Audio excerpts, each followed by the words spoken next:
Hi ಎಲ್ರಿಗೂ ನಮಸ್ಕಾರ. ಎಲ್ಲರೂ ಹೇಗಿದ್ದೀರಾ? ನಾನು ನಿಮ್ಮ ಕನ್ನಡತಿ ಮಾತಾಡ್ತಿರೋದು. ಸೊ ನಾವಿವತ್ತು ನಮ್ಮ ನೆಕ್ಸ್ಟ್ ಕಂಟ್ರಿಗೆ ಹೋಗ್ತಿದ್ದೀವಿ, ಅದೇ ಟರ್ಕಿ.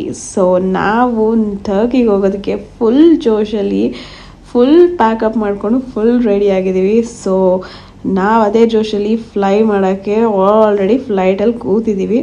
ಸೊ ನೋಡೋಣ ನಮ್ಮ ಟರ್ಕಿ ಜರ್ನಿ ಹೇಗಿರುತ್ತೆ ಅಂತ.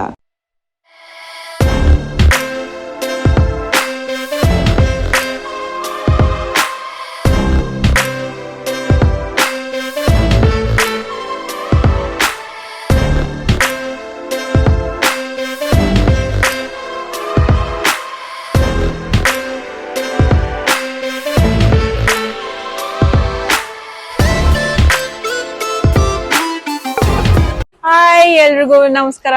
ಸೊ ನಾವಿವಾಗ ಇಸ್ತಾನ್ಬುಲ್ ಅಲ್ಲಿ ಲ್ಯಾಂಡ್ ಆಗಿದೀವಿ. ಸೊ ನೋಡ್ತಿರ್ಬೋದು, ಇಸ್ತಾನ್ಬುಲ್ ಆಕ್ಚುಲಿ ಏರ್ಪೋರ್ಟ್ ಖಾಲಿ ಹೊಡಿತಿದೆ. ನಾವಿವಾಗ 10:30 ಆಕ್ಚುಲಿ 10:30ಗೆ ತುಂಬಾ ಡಿಲೇ ಆಯ್ತು. ಏನೋ ಫ್ಲೈಟ್ ಏನೋ ಪ್ರಾಬ್ಲಮ್ ಆಗಿ ಡಿಲೇ ಆಯ್ತು. ಸೊ ನಮಗೂ ಕೂಡ 10 o'clock ಇಲ್ಲಿ ಇರ್ಬೇಕಾಗಿತ್ತು. ಆಕ್ಚುಲಿ 9:25 ಅನ್ಸುತ್ತೆ. ಸೊ 10 o'clock ಕರ್ಕೊಂಡ್ ಬಂದ್ಬಿಟ್ಟಿದ್ದಾರೆ.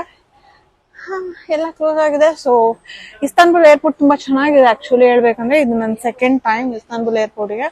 ಸೊ ತುಂಬಾ ಅಂದ್ರೆ ತುಂಬಾ ಚೆನ್ನಾಗಿದೆ. ಸೊ ಹಾಗೆ ನೋಡ್ತಾ ಇದೀವಿ. ಇನ್ನ 2 hours ನಮ್ಗೆ ಜಾಸ್ತಿ ಟೈಮ್ ಇದೆ. 2 hours 3 hours ಇದೆ ಆಕ್ಚುಲಿ. ಯಾಕಂದ್ರೆ ನಾವು ಕಾರ್ ರೆಂಟ್ ಮಾಡ್ತಿರೋದು ಬಂದು ಇಸ್ತಾನ್ಬುಲ್ ಸೆಂಟರ್ ಅಲ್ಲಿ. ಇಲ್ಲಿಂದ ಆಕ್ಚುಲಿ ಟೈಮ್ ಪಾಸ್ ಮಾಡ್ಕೊಂಡು ಇನ್ನೊಂದು 2 hours ಟೈಮ್ ಪಾಸ್ ಮಾಡ್ತೀವಿ. ಸೊ ಅಲ್ಲಿಂದ ಟೈಮ್ ಪಾಸ್ ಮಾಡ್ಬಿಟ್ಟು ನಾವು ಅಲ್ಲಿಂದ ಕ್ಯಾಬ್ ರೆಂಟ್ ಮಾಡೋದಕ್ಕೆ ಹೋಗ್ತೀವಿ. ಸೊ ಅವ್ರದ್ದೊಂದು 3-4 hours ಇರುತ್ತೆ.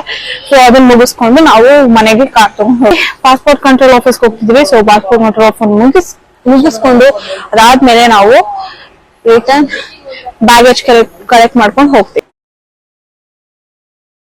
ಸೊ ಫೈನಲಿ ನಾವು ಪಾಸ್ಪೋರ್ಟ್ ಕಂಟ್ರೋಲ್ ಆಫೀಸ್ ಬಂದ್ವಿ. ಬಿಕಾಸ್ ಅವ್ರು ತುಂಬಾ ಲೇಟ್ ಮಾಡಿದ್ರು.